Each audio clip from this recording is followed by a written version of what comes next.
भाई, क्या हाल है आपका? भाई आया भाई एसएमआई स्पेशल के साथ। कैसे हैं आप लोग? ठीक है, उम्मीद करता हूँ सब ठीक होंगे, खैरियत से होंगे। अच्छा भाई, देखें, ये तो पता ही है आप लोगों के किड्स की जो अपब्रिंगिंग इन कंट्रीज के अंदर वो कितनी चैलेंजिंग है, और ख़ासकर एशियन पेरेंट्स के लिए, उनके लिए तो बहुत बड़ा चैलेंज है। क्यों है चैलेंज? इसलिए इतना बड़ा चैलेंज है कि वो ये चाहते हैं कि जो उनकी प्रेस्टीज है, जहाँ से उनकी बिलोंगिंग है, वो उनकी जो जनरेशन, आगे वाली जनरेशन जो अब आ रही हैं, उनमें वो कंटिन्यूस रहे। यानी वो बच्चे उसी को फॉलो करें जो उनके पेरेंट्स फॉलो करते हैं। अब आप बैक होम में, हम तो पाकिस्तान में जो है वो हमें इतनी मुश्किल इसलिए नहीं होती थी कि भाई हमारे जो पेरेंट्स थे वो हमें एक पूरी गाइडलाइन प्रोवाइडेड होती थी कि भाई ये करना है, ये करना है, ये करना है, ये देखना है, ये अच्छी चीज़ है, ये बुरी चीज़ है, ये गलत चीज़ है, ये अच्छी चीज़ है।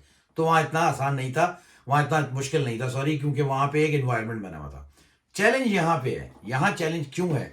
यहाँ चैलेंज इसलिए है कि यहाँ पे डिफरेंट इथनिटी, डिफरेंट ग्रुप्स, मुख्तलिफ रिलीजन्स, हर किस्म के लोग रहते हैं और सब अच्छे से रहते हैं। सबके अपने अपने इश्यूज हैं, ठीक है। अब मैं बताऊं मेरे साथ यहाँ क्या हुआ। भाई हुआ ये कि अब अभी कल परसों की बात है कि मैं अपने बच्चे को स्कूल से पिक करके आ रहा था। जब मैं आ रहा था तो उसने मुझे रास्ते में बताया कि वो रोज़ाना मुझसे कोई ना कोई बात करता है, कोई ना कोई चीज़ शेयर करता है। तो उस दिन उसने मुझे बताया कि बाबा, आपको मैं एक चीज़ बताऊं। तो मैंने कहा हाँ बेटा बोलो। कहने लगा कि हमारी जो टीचर हैं वो उनके यहाँ आज वो मेरी उनकी टीचर नहीं आई, इसलिए कि उनके यहाँ बेबी हुआ है। मैंने कहा ये तो बड़ी अच्छी बात है, बेबी हुआ है। तो ऑल्टरनेट दूसरी टीचर आई थी।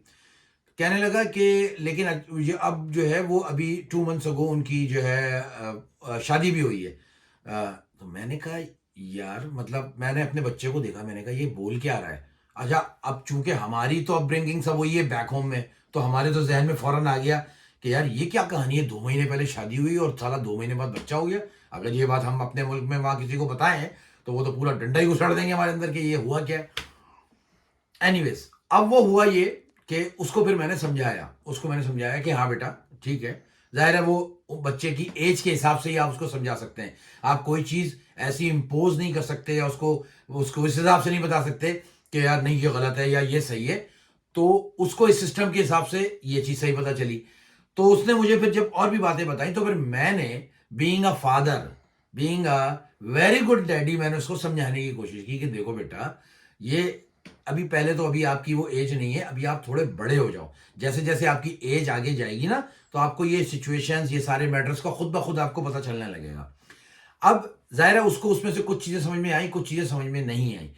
बात यह है कि आप अपने हिसाब से अपने बच्चों को लेके चलें, जैसा आप लेके चलना चाहते हैं। इस सिस्टम की जो रिक्वायरमेंट है वो उनको स्कूल से खुद मिल जाएगी, उसकी टेंशन आप ना लें। लेकिन आप कोशिश ये करें कि जो आप जो देना चाह रहे हैं, जो आप डिलीवर करना चाह रहे हैं बीइंग अ पेरेंट, वो आप करें, वो करें। इन दो चीज़ों का आपस में क्लैश होगा, लेकिन उसका फ़ायदा क्या होता है मैं आपको एक बात बताऊं। जो हमारे यहाँ अगर हम किसी को, लेट से कि अगर बैक होम से कोई आपका रिलेटिव विजिट के लिए आए और अगर वो अपनी आंखों से देखे कि बच्चे कैसी बातें कर रहे हैं, तो हो सकता है उसको उस वक्त बुरा लगे, उसको बोले यार ये बच्चे तो यार बहुत ज़्यादा, जो हमारे यहाँ तो सोच भी नहीं सकता कोई ऐसी बातें करने का। उसका अल्टीमेट फायदा ये होता है कि सर, अगर एक औरत स्विमिंग कॉस्ट्यूम के अंदर अगर खड़ी हुई हो और एक बच्चा वो हो जिसकी बैक होम में अपब्रिंगिंग हुई है, वो तो उसको चीर फाड़ करके ऐसे देखेगा, ऐसा ऐसा एक्सरे करेगा कि उसकी नजरें नहीं हटेंगी। लेकिन यहां जो बच्चा होगा वो उसको बिल्कुल लेट इट गो कर देगा। क्यों? क्यों कर देगा? इसलिए कर देगा कि उसने इस एनवायरनमेंट में इतनी चीजें ये देखी हुई हैं और उसको पता है, उसको ये चीजें पता है, उसके लिए कोई फैंटेसी है ही नहीं इस चीज के अंदर। क्योंकि हमारे यहाँ प्रॉब्लम ये है कि हम हर इस चीज को छुपाते हैं, छुपा के फिर जब वो चीज अचानक से सामने आती है तो बंदा बिल्कुल अपने आपे से ही बाहर हो जाता है कि यार उसको समझ में नहीं आता यार ये हो क्या रहा है। लेकिन दूसरी तरफ यहां जो बच्चा है वो ये सारी चीजें देखता हुआ बड़ा होता है। वो ये उसके लिए इसमें कोई फैंटेसी नहीं है, बिल्कुल भी नहीं है। तो होता यह है कि आप अपने बच्चों पे इतनी सख्ती ना करें। करें, बिल्कुल करें। मैं फिर अगेन यही बात कह रहा हूं कि जो आप उनके लिए सोचते हैं, जो उनको बनाना चाहते हैं, बनाएं। लेकिन ये भी याद रखें कि वो इसी इन्वायरमेंट में ही रह रहे हैं। वो ये नहीं हो सकता कि आपकी चीजों को बिल्कुल 100% फॉलो करते हुए और फिर इस सिस्टम के अंदर रहते हुए भी तो वो तीतर बटेर बनेंगे और कुछ भी नहीं होगा। मेरा मकसद हरगिज, मैं एक बार चीज को क्लियर कर दूं, मेरा मकसद हरगिज हरगिज ये नहीं है कि मैं आपको ये कह रहा हूं कि आप इनके सिस्टम के अंदर अपने बच्चों को बिल्कुल जो है ना मिंगल होने दें। नहीं, मैं ये नहीं कह रहा। वो वैसे भी होंगे, आप चाहें या ना चाहें, वो आप चाहें या ना चाहें वो वैसे भी होंगे। लेकिन आप कोशिश ये करें कि उनके साथ बिल्कुल फेयर रहें। आप उनके साथ एज़ अ फ्रेंड बन के रहें। आप जो चाहते हैं उनको उस तरह से समझाएँ, उस तरह से डिलीवर करें जिसको वो आसानी से डाइजेस्ट कर सकें। आप कोई भी चीज़ उन पे इम्पोज़ करने की कोशिश ना करें, वरना उसके रिज़ल्ट ख़राब निकलेंगे। एक छोटी-सी बात मेरे ज़हन में आई थी, क्योंकि यहाँ ओवरऑल चैलेंजेस जो हैं वो बच्चों के काफ़ी हैं, ठीक है ना? और फिर बच्चे तो बच्चे हैं, ठीक है ना? हम खुद अभी बच्चे हैं, हमारा अपना ही बचपना ख़त्म नहीं हो रहा और ना हम चाहते हैं कि हमारा बचपना ख़त्म हो, समझे आप?